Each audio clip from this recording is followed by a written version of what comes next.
আসলে বিশেষত মূল ঘটনা হলো যে উনি গতকালকে আমাকে বললেন যে আমি ব্যবসায়িক কাজে একটু ঢাকায় যাচ্ছি, আমার কিছু কাজে ঢাকায় পড়ে আছে, তো আপনি একটু এই সংগঠনের কাজটা দেখবেন, আমি আজকে যাব, আগামীকালকে আমি দ্রুত চলে আসব।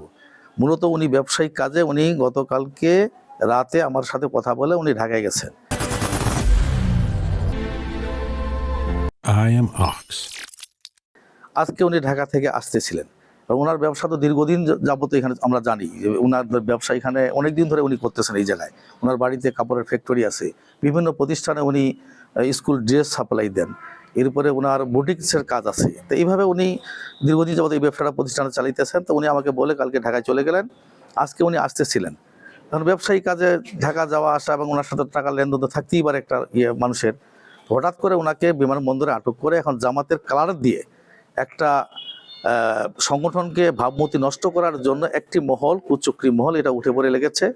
তাকে অবৈধ টাকা হিসাবে গ্রেপ্তার করে দেখাচ্ছে এবং সোশ্যাল মিডিয়া হোক বা যেভাবে হোক তাকে এটা অপপ্রচার ছড়ানো হচ্ছে। আমি এর তীব্র প্রতিবাদ জানাই এবং নিন্দা জানাচ্ছি যে বাংলাদেশ জামাত ইসলামী আজ পর্যন্ত এই ধরনের কোনো অবৈধ টাকা নিয়ে আমরা কোনো কাজ কারবার করি এটা কেউ প্রমাণ করতে পারবে না এবং ইনশাআল্লাহ ভবিষ্যতেও পারবে না। আমরা এটা তীব্র প্রতিবাদ জানাই।